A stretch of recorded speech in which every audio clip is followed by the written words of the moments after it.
Oh, I'm so glad you're here. You know, every time I do a talk, I have two goals. First one is to go deep, to go to that place that you go, oh, I hadn't thought about that before. And second, to have fun. So I want you to turn to your neighbor and say, I'm ready for depth and fun.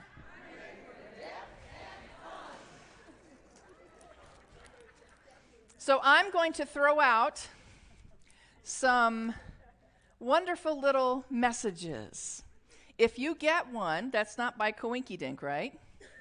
There are no coinky dinks.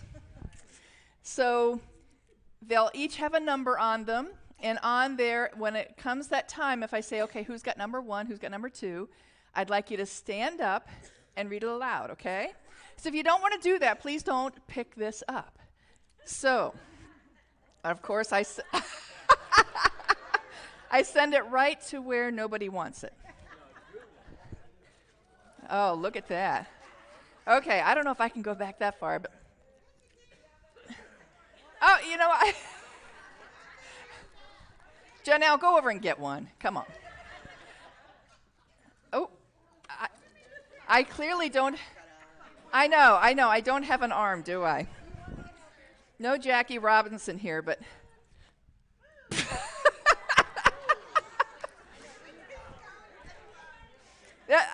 Oh! Okay, one more.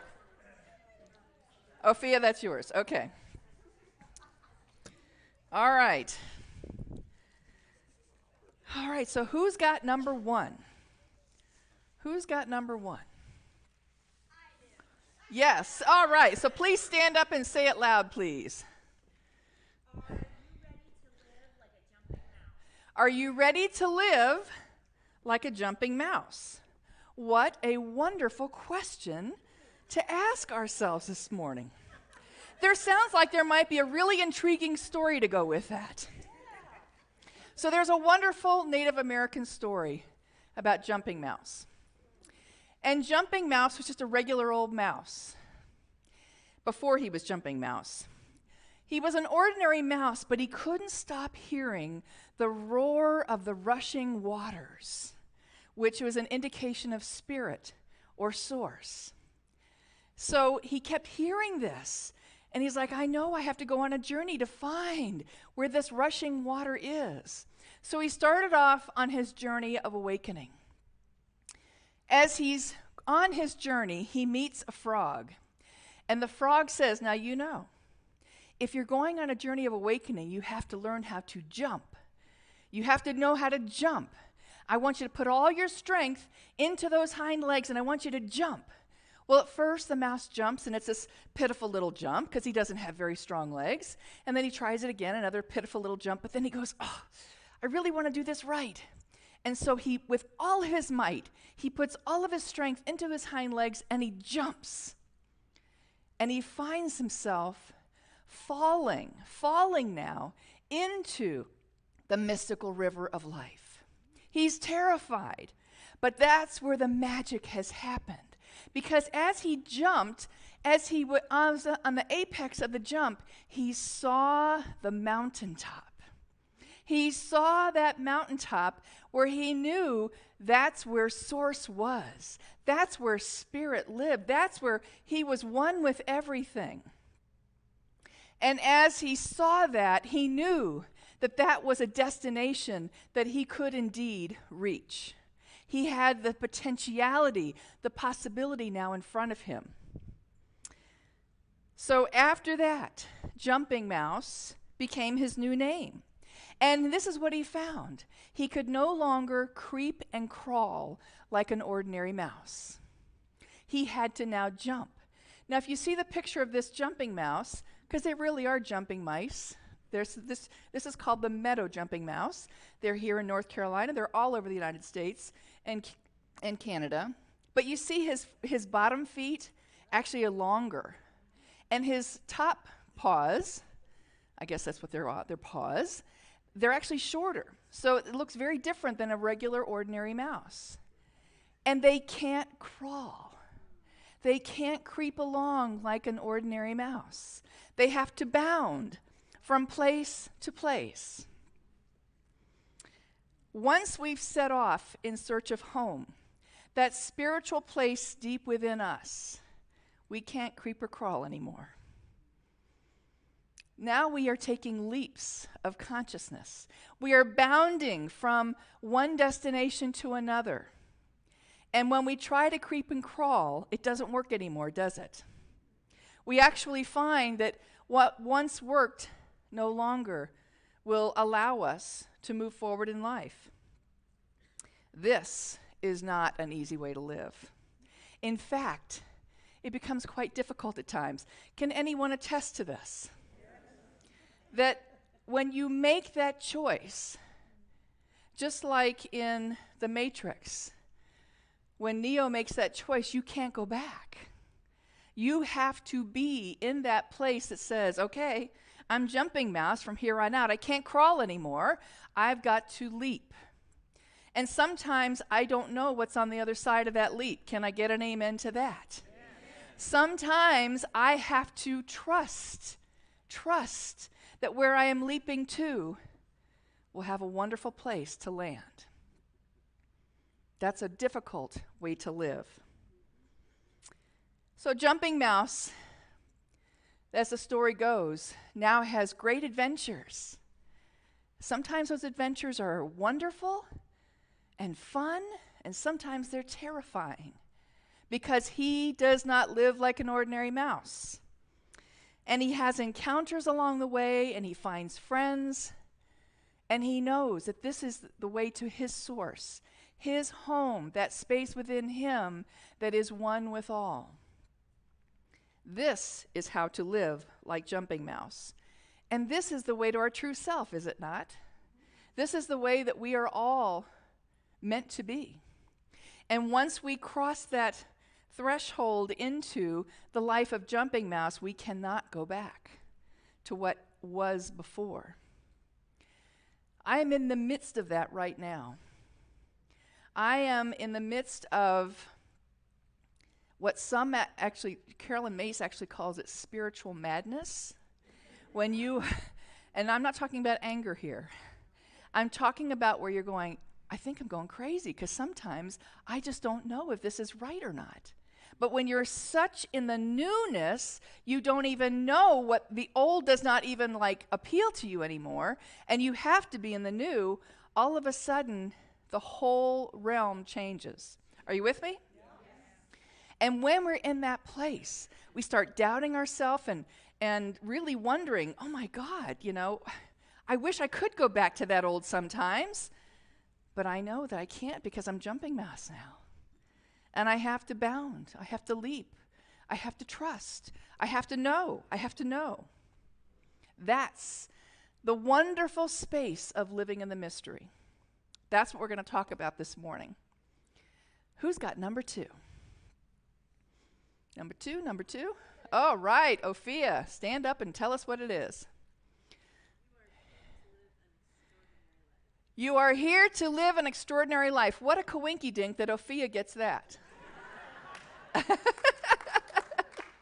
There are no coinky-dinks. If you get one of these, that might be a little message to you. How many of you know that you are here to live an extraordinary life? I'm not even going to question those of you who do not have your hand up. Because I know that if you're in this room, I know that if you're hearing the sound of my voice, I know you are on a spiritual journey of some sort that is telling you, wow, there is so much out there, so many wonderful things to explore and to be and to do. And this is your call. This is the way that the Jumping Mouse started his adventure, right? He heard the rushing sound of water, indicating that there was something more. There's something going on within each one of you that is having that same call forward. And as Ernest Holmes tells us, the only evolution is an upward spiral, right? We're always evolving. We're always moving forward. Now, we have the choice to stop that and to stagnate, but life itself is always evolving upwards. there is a part of you that wants to live that extraordinary life. And by extraordinary, I'm not talking about being famous or being in the limelight. That has nothing to do with it. Extraordinary is being so on purpose that you are absolutely in your zone of genius every time you do it. Zone of Genius from the book The Big Leap by Gay Hendricks. Incredible. That's where you're in a space and you're doing something that is so much fun that you forget time is even like going by. Do you know what I'm talking about? Where you have such a gift to give to the world that you are on fire. I think we just saw that with Miss Sophia here. I think we have many more things to hear from Miss Sophia here. And so when you are in that place, that's what I'm talking about. That's the extraordinary life that I'm talking about, of actually being in your zone, that you are so on purpose that nothing, no thing can come between you and your good and can knock you off center. That's what I'm talking about. Jumping Mouse had to transform to get to that place. And this is what I want you to hear this morning. There are times when you're in these spaces that it starts getting uncomfortable. Are you with me on that? And you're being called to change to a higher level of frequency. These are simply spiritual growth pains. That's all they are. You had growth pains probably when you were physically growing up, right? You're simply having spiritual growth pains when you're in this place. Jumping Mouse had to go through this, and he had to transform. He had to grow from little tiny legs into the big jumping leg that he now has. So you are in the same place. You're simply growing that which is taking you to a higher level. And that's where you have to put yourself out there. That's where you have to be like Jumping Mouse and transform, have the courage to transform your world. So who has number 3? We're going to talk about that a little bit more. Mr. Chuck, please. Mind the gap.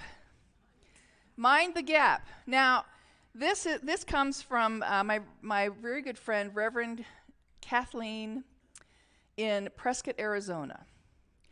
She went on a trip to London, and this is a shot of London's underground.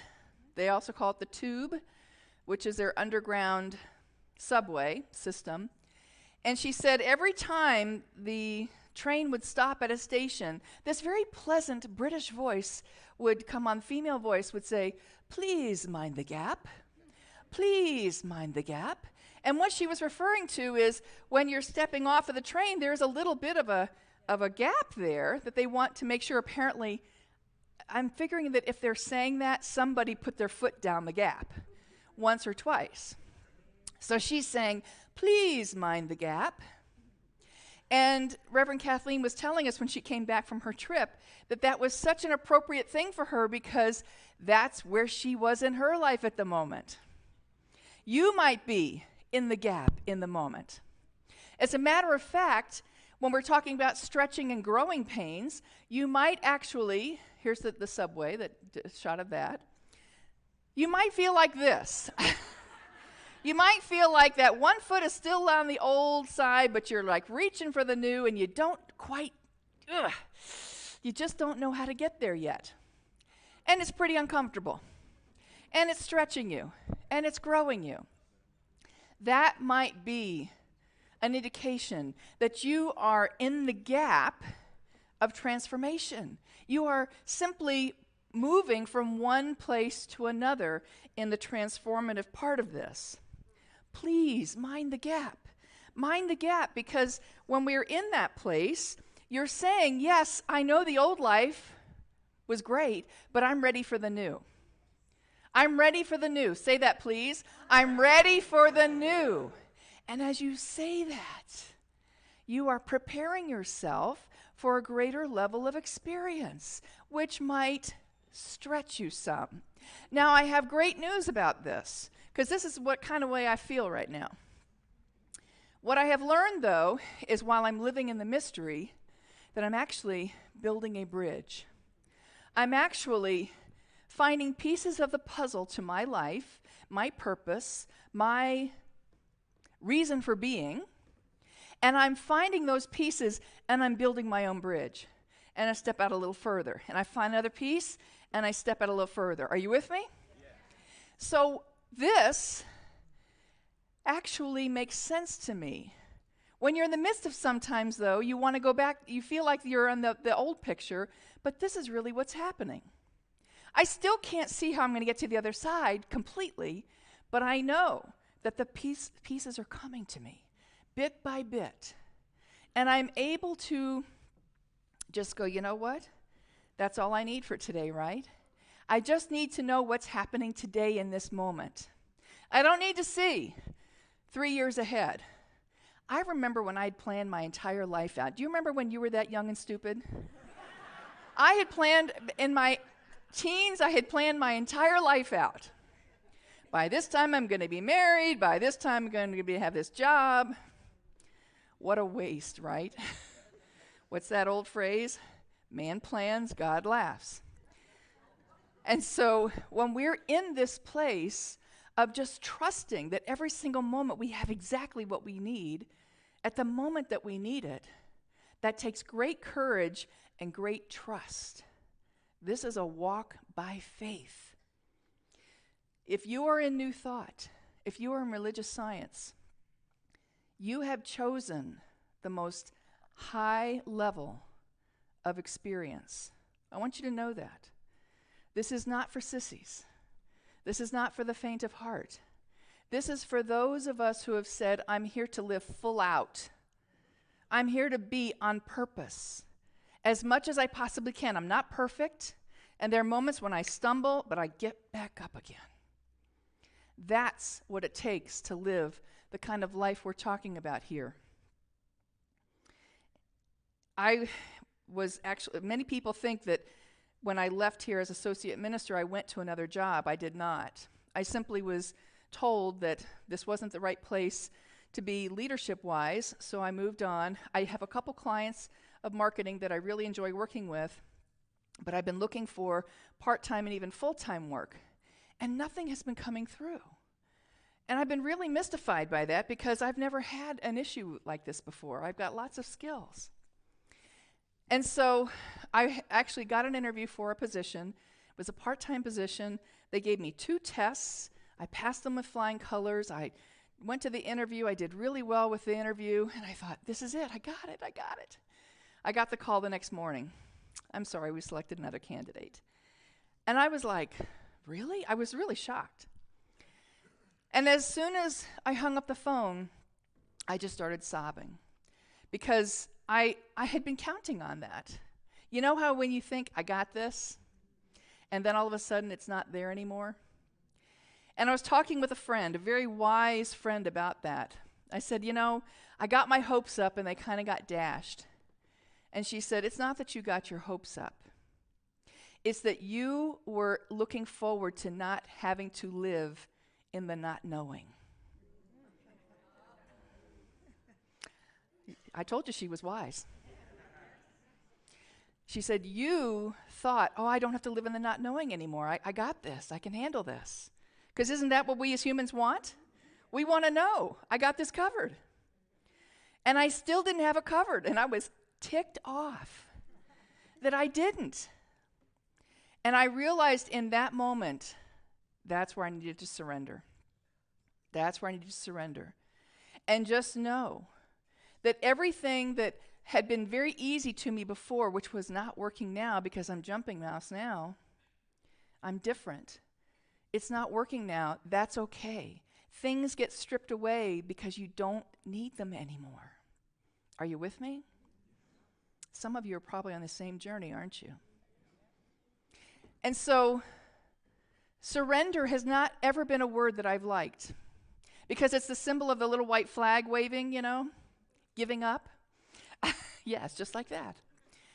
And when we do that, when we are in that place of surrender, what I have discovered is this. I don't have to worry about surrender because it's not giving up. It's going into my soul. It's deepening within my soul experience. That's really what's happening here. Staying in the not knowing is Olympic grade work. This is, for like an Olympic athlete is what I feel like. I'm really getting a workout with this transformation.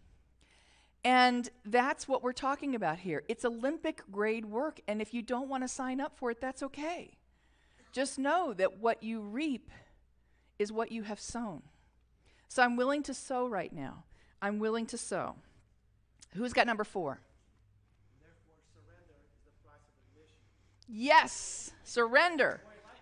Yes, surrender is the price of admission for enlightenment. I've taught this before. I teach it in every class. The 4 stages of spiritual growth. We have to me up in the top left corner where you're in victimhood. Then we go to the second phase where you learn how to use spiritual principles and law, and you're now manifesting. Then down to the bottom right, now you are God through me, and then finally God as me. Many of us get stuck in 2 because we want to be in control. We want to know we can manifest what we want to manifest. That's great to a certain point. But there comes a point, as Jumping Mouse found, that you have to let go of that and trust and know. You see the bottom here where to get from 3 to 4, you have to embrace what? Surrender is what it says. You must embrace surrender. I have not been good at that, my friends. That is not something I'm really good at yet. But I'm practicing. Because as I embrace surrender, I'm letting go of that little self, and I'm allowing the big self, capital S, to come through me. That's what surrender is all about. Michael Beckwith tells a wonderful story of how he was up to be, this was way back in the 80s. He was relatively new as a minister. He was candidating for a church in Orange County, California. He thought he had the position. The board then called him and told him that because he was an African American man, he could not be the minister of that church. I know. Amazing. Now, he had been getting little signs all along that he should start his own church, but he'd been ignoring them. No, that's not for me. He'd candidated for that one church, got a big no, and that's when he's decided to surrender and say, I am now open to what Spirit would have me do. And in 1986, he started the Agape International Spiritual Center, and the rest is history. That is a man who lives by and walks by faith, absolutely on purpose. Ernest Holmes had this to say: fear is a belief in limitation, a denial that the divine is the center and the source of all good. To overcome fear is the greatest adventure in the mind of man. Jumping Mouse is on the greatest adventure ever because he's letting go. He's moving beyond the idea that fear can stop him. Who's got number 5? Number 5, yes, Sue. The work becomes the path to God. See, here's what happens. It stops becoming my work, and it becomes the work. Are you with me on that? Yeah. It's not my work, it's the work. See, the Sanskrit word dharma comes from the root dhiri, which means to uplift and uphold. A sense of righteousness, of purpose, and inspiration is extremely significant on the spiritual path. You've heard the word dharma, right? Dharma meaning on purpose. It's actually the righteousness, right path, right living, right allowing Spirit to use you.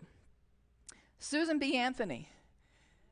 Susan B. Anthony is one of the finest examples of someone finding her dharma. I did not really know her story very well until I read it in The Great Work of Your Life by Stephen Cope. One of the best, if you're looking for your path and your purpose, get The Great Work of Your Life. It's fantastic. And he talked about how Susan B. Anthony decided that she was going to live her dharma. Now, let's go back to the mid-1800s when she was living. Married women in the mid-1800s in this country could not own property. Their husband had their name on the property, not women. If they divorced, the man got the children. The women had no economic security whatsoever. They had three choices: marry, become a spinster, and that was the word that was used, become a spinster, or become a school teacher until you become married. Well, Susan B. Anthony didn't like any of those. And of course, women did not have the right to vote either at that time. But Susan B. Anthony had something going for her. She was born into a Quaker family. And Quakers believe that all people are created equal. And women are included in that. So Quakers, growing up in this Quaker family, she knew that she could do anything. That was a plus.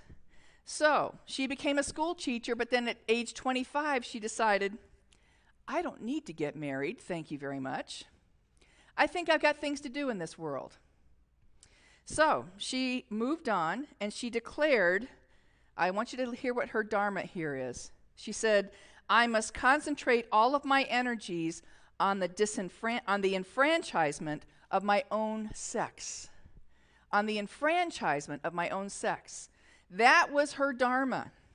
She'd found that many times when men were drinking, they were abusing their wives, and so she went to the Temperance Society, which was the old way of expressing drinking is not probably a good thing if you're going to go to excess.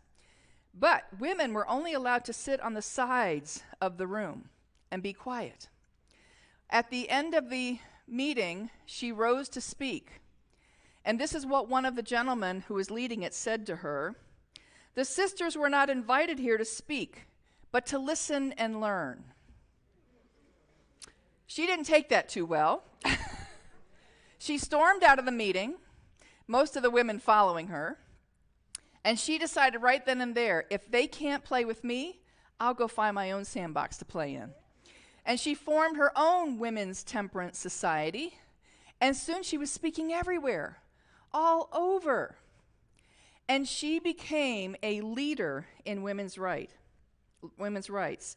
And men started going after her and attacking her. That's not a shock, right? If you are out there doing your dharma, be prepared. And this was her secret. She didn't take it personally. She didn't take it personally. She often said, the important thing is to forget the self, little s. She surrendered self to self. There's a surrender. And this is what she said when she was asked about her spirituality. She was asked, do you pray? She responded, I pray every single second of my life, not on my knees, but with my work. My prayer is to lift women to equality with men. Work and worship are one with me. Yes, that's dharma, my friends. That's dharma. Susan B. Anthony was taking the leap. Who's got number 6? Take the leap. I hope you'll join me in being jumping mouse today and forevermore. That you will lift yourself up to a place that says, I know there's more out there for me. I know that I can do this. I know that I'm meant to do this. I know that I'm on purpose doing this. And I am leaving something on the table if I don't do this. Can I get an amen to that? You have something here incredible that only you can contribute to this universe. Only you. It could be raising a child. It could be planting a garden. It could be changing the world like Susan B. Anthony. And she died before she saw women get the right to vote. But she lived 86 years old and never stopped. Never stopped. And women eventually got to that place because of all the work that she and many others had done. It's time for us to pick up our placards, our picket signs, our whatever. You get what I'm saying here. It's time for us to pick up the work and do it. Do the work. Not my work. It's the work that you are here to do. You are here to take the leap. You are here to live an extraordinary life. You are here to live like Jumping Mouse. You are here to be incredible. Are you with me? And so it is. Hi, I'm Barbara Waterhouse. And I'm John Waterhouse. Thank you for watching this message today. Through our website, cslasheville.org, we have over 1,000 messages, classes, and New Thought books, all to download at no charge to anyone. Producing this incredibly valuable collection of ideas is really making a difference in the world. It's changing lives everywhere.